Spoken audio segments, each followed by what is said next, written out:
എല്ലാ പ്രിയപ്പെട്ട പ്രേക്ഷകർക്കും plus mega Bible quiz 2026 episode 2 answer revealing എപ്പിസോഡിലേക്ക് സ്വാഗതം. ഇന്നലെ ചോദിച്ച ചോദ്യങ്ങളുടെ ഉത്തരം പറയുകയാണ്. എല്ലാവരും കറക്റ്റ് ആയിട്ട് അയച്ചു കാണുമെന്ന് വിശ്വസിക്കുന്നു. എനിവേ നമുക്ക് ചെക്ക് ചെയ്യാം. ക്വസ്റ്റ്യൻ നമ്പർ 1, 900 സംവത്സരത്തിലധികം ജീവിച്ചിരുന്നവർ എത്ര പേർ, ആരൊക്കെ? ഇതായിരുന്നു ക്വസ്റ്റ്യൻ. ഉത്തരം 6 പേർ.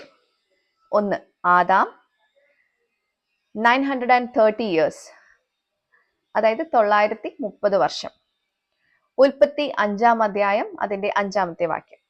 2 ഷേത്ത്, 912 വർഷം. ഉൽപ്പത്തി 5-ാം അധ്യായം അതിന്റെ 8-ാമത്തെ വാക്യം.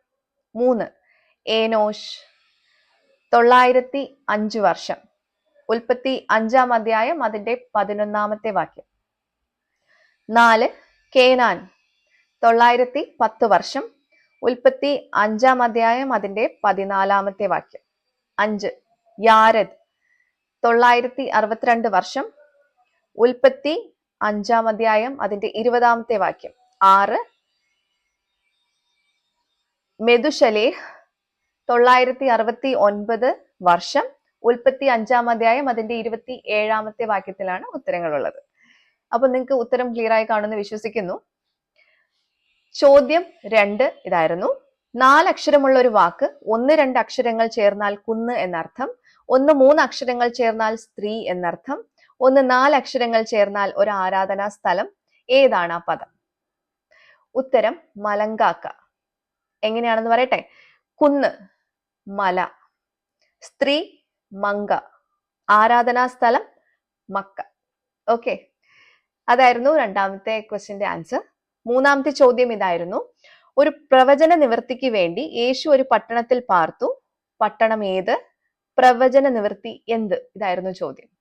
ഉത്തരം ഇതാണ്. പട്ടണം നസറേത്ത്. പ്രവചന നിവൃത്തി യേശു നസ്രായൻ എന്ന് വിളിക്കപ്പെടും. അതിന്റെ റെഫറൻസ് ഇതാണ്.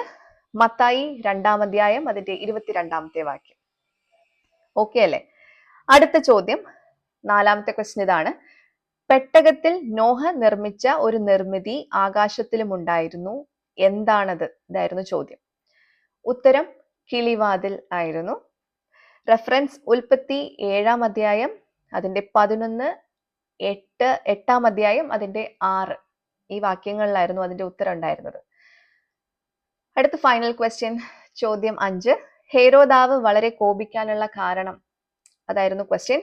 ഉത്തരം വിദ്വാൻമാർ ഹേരോദാവിനെ കളിയാക്കിയത് കൊണ്ട്. മത്തായി 2-ാം അധ്യായം അതിന്റെ 16-ാമത്തെ വാക്യത്തിലാണ് ഉത്തരവുള്ളത്.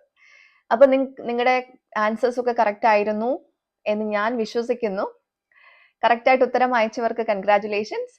അപ്പോ അടുത്ത ക്വസ്റ്റ്യൻസുമായിട്ട് നമുക്ക് വീണ്ടും കാണാം. പോർഷൻസ് ഇതാണ്. ഉൽപ്പത്തി 9 മുതൽ 12 വരെയും മത്തായി 3-ാം അധ്യായവുമാണ്. അപ്പം എല്ലാവരും വായിച്ച് റെഡി ആയിക്കോളൂ. ചോദ്യവുമായിട്ട് നമുക്ക് കാണാം. Till then, Angel signing off.